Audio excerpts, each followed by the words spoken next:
Potos. Ici, à Franceville, dans la deuxième province du Gabon, se trouve incontestablement le plus grand et beau marché du pays. Baptisé marché municipal de Potos, la bâtisse se dresse majestueusement au cœur de la ville et affiche une bien fière allure. Œuvre de Zain BTP, une PME gabonaise dirigée par Abdoul Houssen Moussavou, la réalisation fait pourtant l'objet d'une controverse.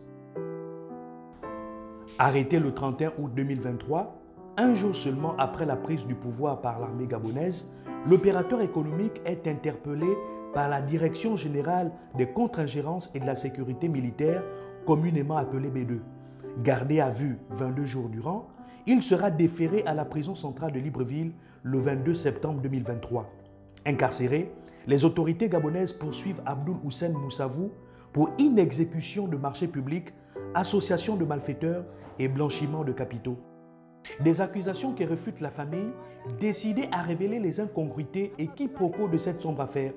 Dans la perspective de démêler le vrai du faux, comprendre ce qu'il s'est passé, Frédéric Ebié-Evouna et moi sommes allés là où tout a commencé. Voici l'histoire de la construction du marché municipal de Potos par Zain BTP. Depuis son interpellation, blackout total. Sa famille, littéralement désœuvrée, n'a plus jamais eu accès à lui. Pas même son avocat, maître Nikez Narcisse Ondongema, avocat au barreau du Gabon, est conduit à bien des égards et qui n'a de cesse d'assurer que les faits reprochés à son client sont loin d'être constitués. Dans certains journaux locaux, le patron de Zain BTP est présenté comme un Syro-Libanais sans expérience dans le bâtiment et proche de la Young Team. Avec Maria Mebousougou, respectivement sœur cadette et frère aîné de Moussavou, nous nous sommes rendus au quartier Charbonnage dans le premier arrondissement de Libreville, invités par la famille. Dans cet espace réside Jacqueline Boukandou, la mère d'Abdoul Houssen Moussavou. Et juste à côté, dans la concession mitoyenne, le patron de Zain BTP. Une maison bien modeste, inachevée, dont il partage l'espace de vie avec ses deux filles. Alors ici, nous sommes chez l'entrepreneur Moussavou Abdoul Houssen, d'accord. Voilà, une modeste demeure, modeste maison sur un terrain de 700 mètres carrés. Là, c'est chez le gardien, vous pouvez voir. Une maisonnette en planche. Voilà. Quelqu'un qui appartient à la New Team, voilà. Par exemple, ou je ne sais pas. Celui qui est accusé d'avoir, voilà, d'être associé à la New Team. La Young Team, ah, moi je connais. Voilà, il est associé à la Young Team, il est dans le blanchiment d'argent, c'est sa maison, c'est l'unique maison qu'il a. Voilà. Alors il est rentré chez lui en 2010. 2010, nous sommes en 2023. 3 ans après, voici la maison de l'entrepreneur Moussavou Abdoul. Voilà. Ce sont ces voitures qu'il a eues. Hein. Il a acheté ces voitures-là avant le marché de Potos. Cette voiture, il a acheté occasion. Ce n'est pas une voiture neuve. Hein. Il a acheté celle-là parce que c'est quelqu'un qui voyage beaucoup. Il est tout le temps sur la route. Voilà. Parce qu'il a des chantiers. Le marché de Potos n'est pas son seul chantier. Il a des chantiers, il a des clients. Ici, c'est chez lui. C'est une maison de 3 chambres. D'accord? 3 petites chambres. Une chambre de 14 mètres carrés, la chambre des parents. La chambre, 2 chambres, les 2 chambres de ses filles. 10 mètres carrés, 10 mètres carrés, 2 douches. D'accord? C'est, voilà. Il n'y a pas de piscine, hein? Parce que les maisons, les maisons de la Young Team, c'est des maisons immenses avec des grandes piscines. Lui, il n'a pas de piscine. 700 mètres carrés, 130 mètres carrés, vous voyez? Et pourtant, il veut terminer le haut. Hein? Il a des projets pour le haut. Il est rentré dans sa maison en 2010, mais jusqu'à présent, il n'arrive pas à grandir sa maison. Voilà, parce qu'il a, voilà, lui, sa priorité, c'est son travail. Il ne sort pas, il ne voyage pas parce que sa priorité, c'est son travail. À la vue de nos caméras, Jacqueline Boukandou, visiblement effondrée, a tenu à s'exprimer. Même pour nous masanga. Nini dia bukandu Jacqueline. Bukabu musabu. Ni burbani na tem bati wotu beji abi. Bulongu bon. Na ba ministre na ba president bobel ba ministre botu beru wo masanga. Bati wo benji abi. Beji abi ban mabe musu masanga. Ni buru londengilili. Nga bangulo masango ipitali masango ni matakulile. Donc je suis de la Nyanga. Je suis pour nous 100% gabonaise. Mes enfants aussi. Donc botu benji abi. Bapalisi mwana mio. Pa mwana mi akanidia bati mube wotu. Di bandi nanu bati salimuleta. Donc adinga. Mwana mi beli mbange mulamba bakatinda balode nas. Ngeji abi mwana mi yebeli chebati muvayewona. Je vous demande pardon. J'ai besoin de mon fils. N'a qu'à sortir dans 2 jours. Moussabou Abdoul est le sénateur. Donc, Bati Sal par l'OTA a dit moi, Nami Mabili l'autre. Puis, c'est au tour de sa sœur, Mariam, qui a à son tour tenu à présenter les circonstances de l'interpellation de Moussabou. Alors, comme vous voyez, la famille est réunie ici parce qu'on se trouve en face d'une, on peut dire, une détresse, un chagrin familial par rapport à l'injustice, à l'incompréhension de tout ce qui se passe depuis quasiment 2 mois. Depuis 2 mois, on a un peu gardé le silence parce qu'on se disait, on est au Gabon, dans notre pays, il y a des droits, il y a la justice et qu'on n'a pas à avoir peur. On n'a pas eu à parler ou à réagir plus tôt parce qu'on se disait que forcément pour quelqu'un qui est juste, qui est honnête, il n'y a pas de raison qu'il se retrouve dans la situation dans laquelle il est aujourd'hui. En résumé, en date du 31 août, c'était un jeudi, je me souviens très bien encore du jour, c'était un jeudi 31 août, aux environs de 16h30 par là. Il y a 2 camions qui sont venus, qui ont garé devant le portail. Moi, j'habite juste à côté de mon frère. J'ai entendu le bruit, j'étais dans la chambre, un bruit des voitures, contre les voitures, bref, genre des freins bizarres, tout ça. J'ai tiqué, je suis sortie. Quand je sors, je vois un véhicule, des voitures vite fumées, un immatriculé et l'autre pas du tout. Dans le véhicule immatriculé, il y a les enfants qui étaient devant, y compris les enfants de mon frère Moussabou. Les agents lui demandent aux enfants qu'ils veulent voir Hussein, Monsieur Hussein. Ils ne l'appellent même pas par son nom, Moussabou. Ils l'appellent par Monsieur Hussein et non Monsieur Moussabou. Bon, je ne sais pas. Et les enfants disent, ben, oui, vous voulez voir notre papa, c'est pourquoi? Ils disent, c'est d'ordre personnel, nous sommes ses amis, on aimerait le rencontrer.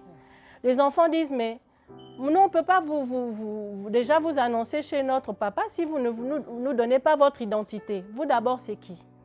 Ils n'ont pas donné l'identité aux enfants. À ce moment, moi, je sors. Mon frère n'était pas encore à la maison parce qu'il était au travail. Lui, c'est travail maison. Parce que pour la petite histoire, il a en instance de divorce, il a la garde de ses enfants. Donc lui, il fait, c'est le travail. Dès qu'il a terminé, il rentre vite à la maison, s'occuper de ses enfants qui sont mineurs, ses 2 filles. Et quand je sors, les petites me disent, ben, tantine, on ne comprend pas, il y a ces messieurs qui veulent voir papa. Et quand je leur demande leur identité, ils ne veulent pas me la donner. Après, l'un des messieurs, qui était dans le pick-up immatriculé, descend quand même, il vient vers moi. Il me demande si je suis son épouse. L'autre dit non, apparemment c'est sa sœur. Je dis effectivement, je suis sa sœur. Je dis oui, c'est pour, vous êtes qui? Il me dit que c'est les B2. Il me dit B2. Il ne m'a pas présenté de carte ni quoi que ce soit ou sa pièce d'identité du tout. Il me dit c'est les B2. Je dis d'accord. Je dis mais c'est pourquoi on veut voir Monsieur Hussein. Je dis vous avez une convocation. Si vous avez une convocation ou je ne sais pas tout autre document, vous me donnez ce document quand il viendra. Parce que là il est au travail, quand il va rentrer, je vais lui donner le document et s'il doit se présenter à votre bureau, il viendra. Ils disent non, il faut qu'on le voie automatiquement aujourd'hui. Passez-moi son numéro parce que je ne l'ai plus. Bon, je lui ai quand même passé son numéro. Il appelle mon frère. Quand il appelle mon frère lui dit qu'il est en chemin. Il n'est pas loin de la maison, il est en train de rentrer du boulot, il rentre. Ils disent, ok, bon, donc on va se croiser en chemin. Juste de façon systématique, juste après son appel, j'appelle quand même mon frère pour être sûr que si c'est vraiment les gens du B2, parce qu'il ne m'avait pas présenté une carte ou quoi que ce soit. Quand j'appelle mon frère me dit que oui, c'est un des enquêteurs du B2. Il a confirmé, c'est un agent du B2. J'ai dit ok. Et c'est comme ça, apparemment, juste après, ils ont dû se croiser en chemin parce qu'après mon frère, il était maintenant injoignable. Les téléphones, plus rien ne passait. On n'arrivait plus à le joindre. À l'issue de cette rencontre, la famille, excédée par les accusations de malversation financière formulées à l'endroit d'Abdoul Hussein Moussavou, a également tenu à présenter une maison inachevée, presque à l'abandon depuis des années.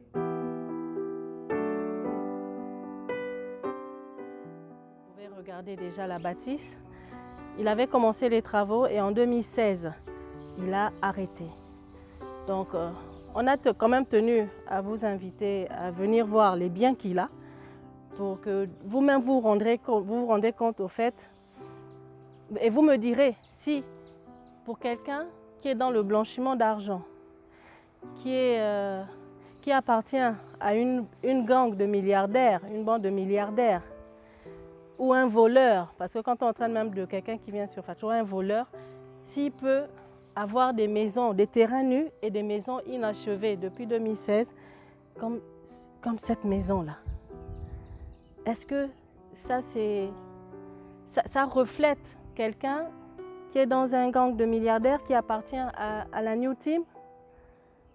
Regardez vous-même. Ou qui est dans du blanchiment d'argent? Parce que je pense que s'il serait dans du blanchiment d'argent ou dans une bande de milliardaires ou un voleur, c'est une grande villa qu'il devrait avoir ici avec la piscine, tout ce qu'il faut, tout le confort possible. Après l'étape de Libreville, Frédéric et moi décidons de nous rendre à Franceville, histoire de nous faire notre propre opinion. Mais avant, il faut embarquer dans l'un des trains de la CETRAG. En route pour la deuxième province du pays, notre objectif premier est celui de vérifier l'inexécution de la commande publique telle que reprochée à ZenBTP. À Franceville, nous nous rendons tout droit vers le marché municipal de Potos. Juste à l'entrée, la bâtisse se dresse devant nous, imposante. S'étendant sur une superficie de 12 000 m², le marché de Potos, flambant neuf, est composé de 218 box, 50 étals, 2 chambres froides, un local administratif, une infirmerie et 4 blocs restaurants.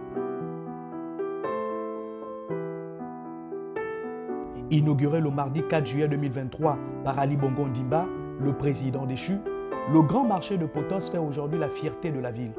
Seul bémol, il est demeuré fermé depuis l'interpellation de Moussavou.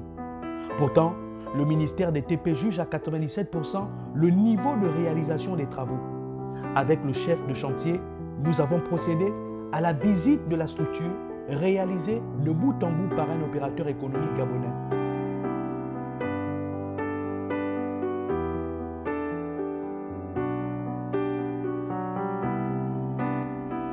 Toujours détenu à la prison centrale de Libreville, Abdoul Hussein Moussavou ne comprendrait pas ce qui lui arrive. La famille, quant à elle, dénonce une détention arbitraire, le tout exacerbé par des actes de torture inacceptables. Apparemment, ce vendredi soir, ils ont dû le déférer. Vu leur mandat de dépôt, je ne sais pas sur quelle base on le défère à la prison centrale. Samedi matin, l'aîné, donc mon frère Boussougou, Abdallah, tu peux venir, non? Mon frère, l'aîné, reçoit un appel pour dire que M. Boussougou venait à la prison centrale, on a une ordonnance. Voici l'ordonnance. Une ordonnance que vous devez acheter pour votre frère, Moussavou Abdoul Hussein. Il va vite, puisque depuis on n'a pas de ses nouvelles, quand il court, il allait prendre l'ordonnance. L'ordonnance est là. Il est allé acheter cette ordonnance. Il a même demandé au médecin, mais moi j'achète l'ordonnance de mon frère. J'aimerais aussi bien le voir. Comment se fait-il qu'on le défère à peine vendredi soir et samedi, il y a déjà des ordonnances? Parce que nous, on avait entendu que justement au B2, il a été torturé. Mais il a été torturé pendant combien de temps? Est-ce pendant les 22 jours qu'ils l'ont gardé, qu'ils l'ont torturé? Il est dans quel état? Pourquoi cette ordonnance? Parce que quand on lit bien, on fait la lecture de cette ordonnance. Doliprane, c'est pour des fièvres. Augmentin, c'est un antibiotique.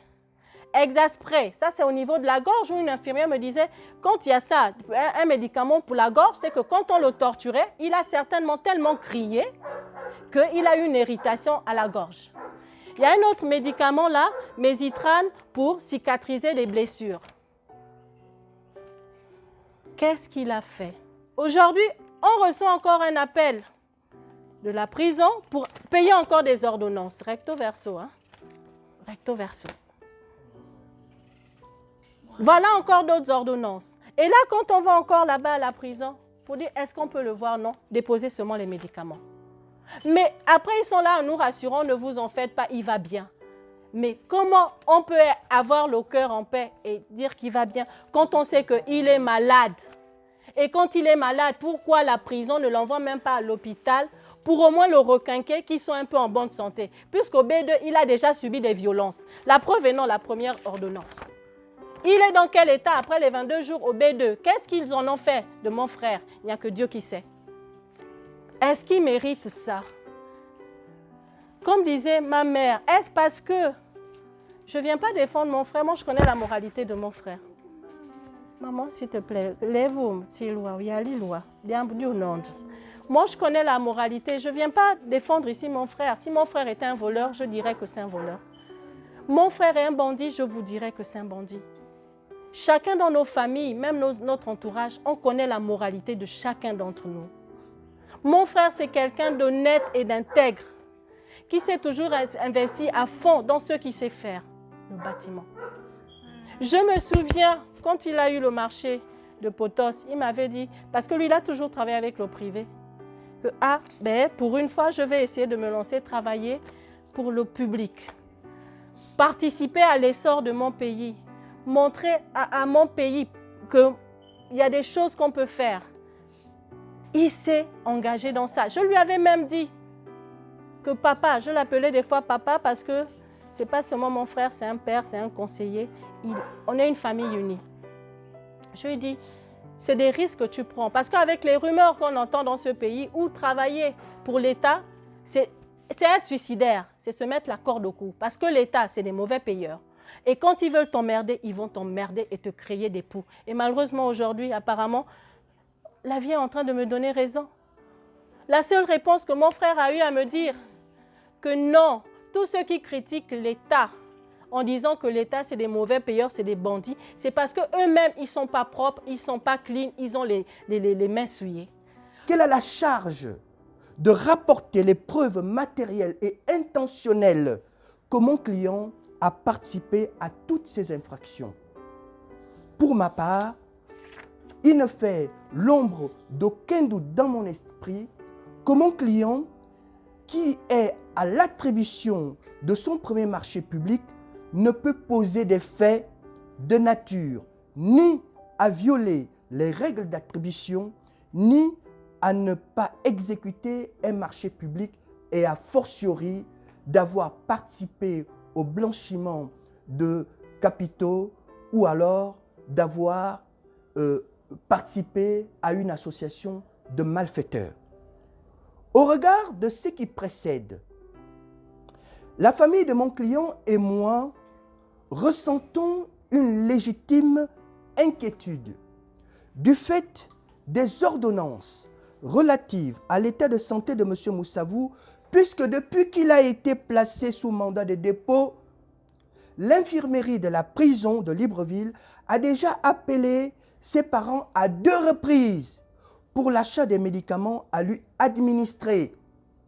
À cet effet, considérant qu'il a été placé sous mandat de dépôt alors qu'il aurait pu bénéficier d'une mise en liberté provisoire au regard de ses engagements relatifs à la fin des travaux du marché de Potos qui sont achevés, je le répète une fois de plus, à 97%, considérant que M. Moussavou a déjà reçu 2 ordonnances datées des 27 septembre et 10 octobre 2023, considérant que les deux ordonnances comportent des antibiotiques et des traitements pour cicatriser les blessures, la famille de M. Moussavou et moi, son avocat, exprimons aux autorités judiciaires nos inquiétudes légitimes et demandons à l'État de redoubler de vigilance sur la santé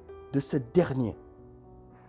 Considérant que les accusations portées contre mon client ne tiennent pas, ou du moins sont nulles au regard de l'article 245 du Code des marchés publics, je suis convaincu de l'innocence de M. Moussavou Abdoul Hussein Hatem. Pour conclure, je clame que mon client n'a commis aucun crime. Il n'a violé aucune règle des marchés publics. M. Moussavou est un entrepreneur honnête, travailleur et consciencieux. Il est probablement à la tête de la première petite et moyenne entreprise gabonaise agissant dans le domaine des BTP avec majesté. Le marché de Potos en est la preuve la plus patente du sérieux et de la qualité de travail de ce dernier. La place de M. Moussavou Abdoul Hussein Hatem n'est pas en prison, mais plutôt dans ses chantiers qu'il a obtenus honnêtement et dans le respect des règles de marché public en vigueur en République gabonaise.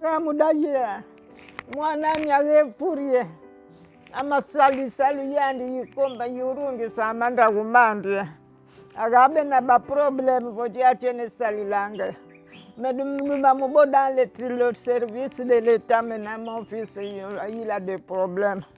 Ils l'ont bloqué, on ne lui montre pas. Et puis on me dit qu'il est malade. Mon fils doit sortir, Monsieur le Président. Faites sortir mon enfant. Il est innocent. Tout ce que les gens ont raconté, c'est la jalousie. C'est la jalousie. Depuis 2 mois, on le cherche. On a appris qu'il a été arrêté par le B2. Et à chaque fois qu'il avait des convocations, il n'a jamais fui. Il s'est toujours présenté. Aujourd'hui, même la dernière fois quand on l'avait arrêté, il ne l'avait pas trouvé chez lui. Ils l'ont appelé. Il a répondu à l'appel. Il est parti directement. Ils se sont rencontrés. Il avait dit là où il était. Ils se sont rencontrés et ils sont partis. Depuis ce jour, je n'ai plus jamais revu mon neveu.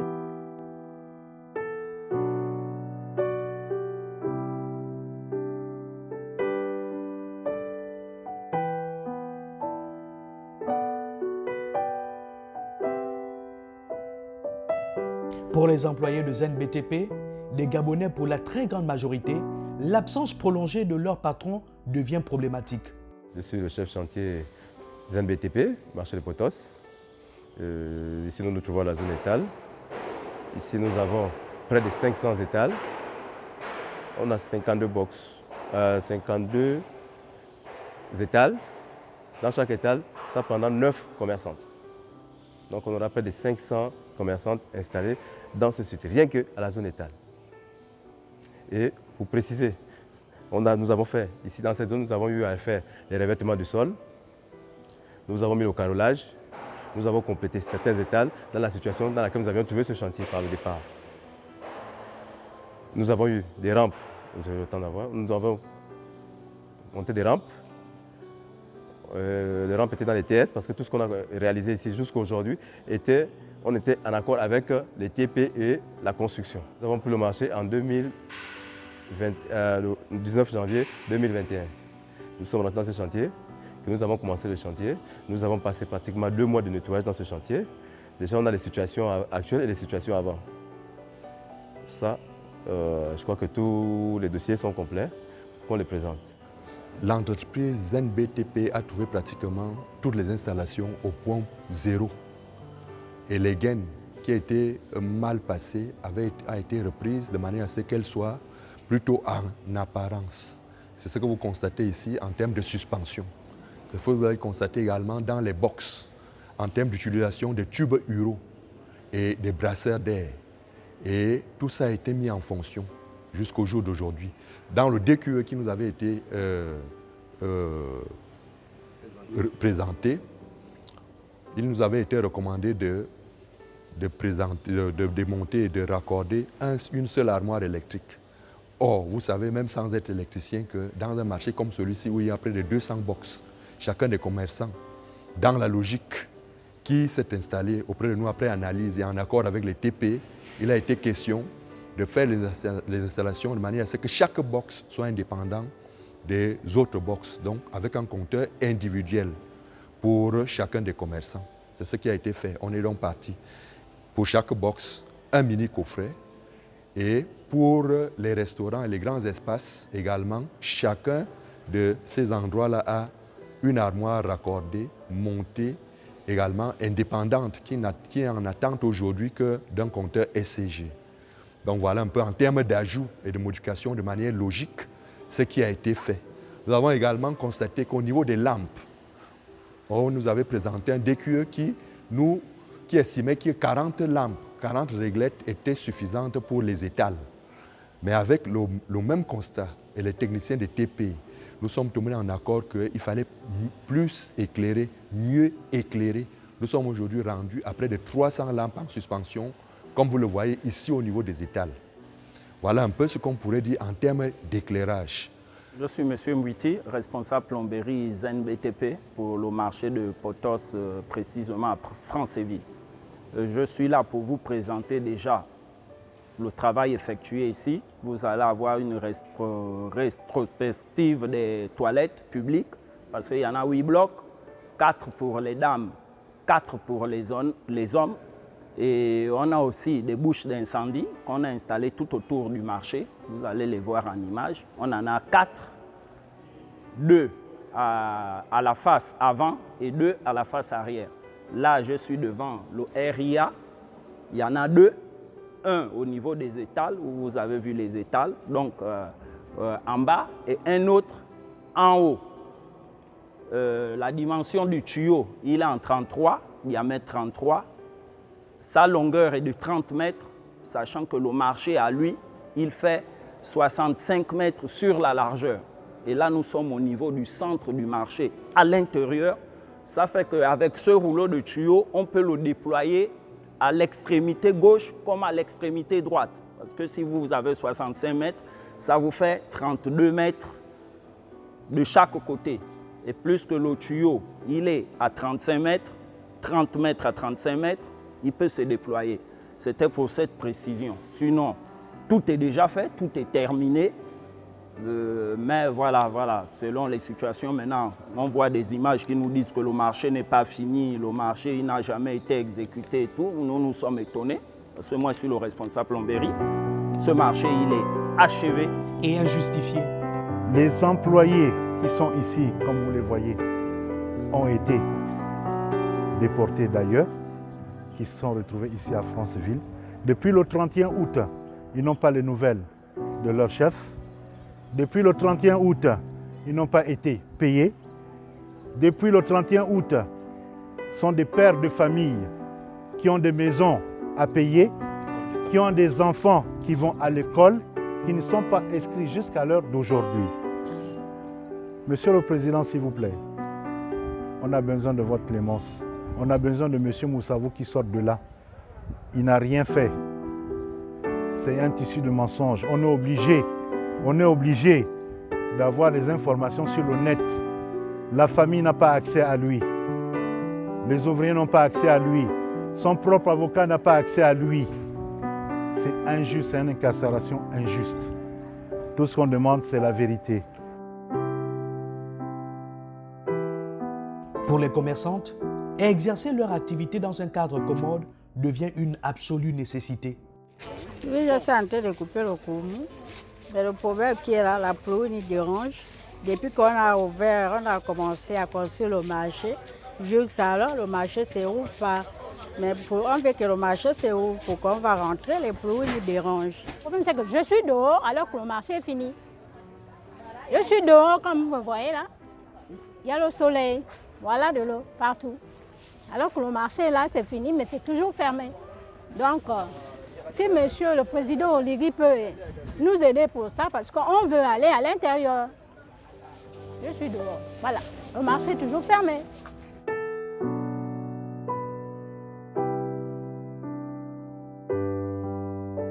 Aujourd'hui, de nombreuses questions se posent sur cette affaire d'apparence très obscure. Que reproche-t-on exactement à ZNBTP?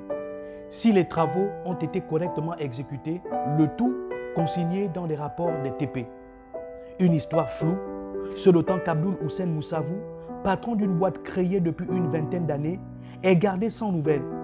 Des méthodes brutales et barbares qui ravivent les douloureux souvenirs du régime Bongo PDG, déchu au lendemain du scrutin du 26 août. Moussavou Abdoul ne sort pas. Depuis 5 ans, il est sorti du territoire gabonais une seule fois. Ils peuvent le vérifier. Quelqu'un qui est dans le blanchiment d'argent. Quelqu'un qui a surfacturé, comme on le dit dans les journaux. Il est ruiné pourtant à cause de ce marché. Ils peuvent aller vérifier les comptes de Moussavou Abdoul. Ces comptes sont au rouge, que ce soit le compte entreprise, que ce soit le compte personnel. Le compte entreprise à Aura Bank, qu'ils aillent regarder. Son compte personnel et à BGFI, qu'ils aillent vérifier. Ces comptes sont au rouge. Quelqu'un qui est dans le blanchiment d'argent, quelqu'un qui a surfacturé, il passerait son temps à voyager, à aller mettre son argent aux frais dans des paradis fiscaux. Il passerait son temps à s'acheter ou à construire des maisons, acheter des voitures de luxe. Mais il n'a rien de tout ça. Il n'a rien de tout ça. Il se retrouve aujourd'hui injustement associé à une bande qu'il ne connaît pas. Il se retrouve aujourd'hui à la prison centrale parce qu'il a eu un marché avec l'État qu'il a entièrement exécuté. Ce marché est terminé. Et il a toujours du personnel sur place qui continue à travailler, qui continue à veiller sur ce marché-là parce qu'il n'est pas encore livré. Jusqu'à présent, nous n'arrivons même pas à porter des provisions à notre frère. Depuis 41 jours, pas de provision. Depuis 41 jours, il a le même sous-vêtement. Il a le même habit. Il a une chaussure fermée. Pour quelle raison est-il incarcéré à la prison centrale? Nous ne savons pas. On ne comprend pas. Il y a quand même... C'est un humain. C'est un humain. Nous avons tous lu la charte de la transition. Il a droit à un avocat, il a droit au respect, il a droit... Voilà. On ne peut pas traiter... On ne peut pas traiter un humain comme un chien. On le moleste. Pour quelle raison? Pour quelle raison? S'il y a surfacturation, mais qu'ils aillent regarder le marché. Qu'ils aillent regarder ce marché-là, le marché de Potos. Beaucoup de choses se sont ajoutées entre leur quantitatif initial et les choses qui se sont ajoutées. Ils le savent, qu'ils aillent prendre les PV. Ils faisaient les rapports tous les mois avec les TP. Tous les mois, il y avait toujours un rapport, ils travaillaient avec les TP. Ils ont les PV, leur quantitatif qui était au départ erroné, ils ont ce PV. Ils ont le PV. Les techniciens sont partis sur le marché à Potos. Ils ont bien reconnu que le PV initial était erroné. Beaucoup de choses ont été ajoutées par la suite. C'est la raison pour laquelle on se retrouve avec ce montant de 3 milliards dont on dit qu'il a surfacturé en connivence avec les agents des TP ou le ministre, qu'il ne connaît même pas, ce n'est pas son ami. Ce n'est pas son ami, qu'ils aillent regarder dans ses comptes. Ils ont la possibilité d'aller regarder dans les comptes. Monsieur Moussavou est ruiné financièrement à cause de ce marché. Il travaillait très bien avec ses clients privés, ça se passait très bien, il n'a jamais eu de problème. Mon frère, c'est quelqu'un d'intègre, c'est quelqu'un d'honnête. C'est la raison pour laquelle nous sommes devant les médias. C'est la raison pour laquelle nous sommes devant les médias, parce que nous sommes convaincus de son innocence. Nous sommes convaincus que c'est une victime. Il cherchait une entreprise pour faire couler des gens, mais c'est une victime qui aujourd'hui se retrouve malheureusement en prison, associée à une bande qu'il ne connaît pas. Il ne les connaît pas, malheureusement. Voilà. Ayez pitié de sa mère qui pleure tous les jours. Ayez pitié de sa mère. Ils sont voisins, elle ne voit pas son fils. Elle vivait avec son fils. Elle est malade. C'est lui qui s'occupe de sa maman. Donc on ne peut pas comme ça enlever, parce qu'ils l'ont enlevé, ils l'ont séquestré. Il a des enfants aujourd'hui qui cherchent leur papa. qui ne dorment pas. La petite dernière ne dort pas. Tous les soirs, elle attend que son père l'appelle. Comment voulez-vous qu'on dise à une enfant de 12 ans que son père est incarcéré? Injustement. Comment pouvons-nous dire cela à une enfant? Tous les soirs, elle attend son père. Elle reste éveillée. Et le matin, elle est fatiguée pour aller à l'école. Qu'est-ce qu'on peut dire à une enfant de cet âge? Elle est de Tchibanga, nous sommes de Tchibanga. Que l'opinion publique sache que ZNBTP, c'est une PME gabonaise qui appartient à un Gabonais et non à un Syro-Libanais, comme ils l'ont dit. Nous ne sommes pas des Syro-Libanais, d'accord? On ne nie pas non plus que notre papa était Libanais d'origine, mais c'est un Libanais qui est venu au Gabon en 1963, qui a vécu, qui a fait des enfants avec notre mère, qu'il a épousé légalement. Ils en ont eu 5, une qui est décédée. Donc nous sommes 4, de même père, même mère. Et il a eu la nationalité gabonaise par le biais du mariage. Il a des enfants gabonais. Et à M. Moussavo Abdoul, en 5 ans, il est sorti du territoire gabonais une seule fois qu'ils aillent vérifier. En disant 2 fois qu'ils aillent vérifier.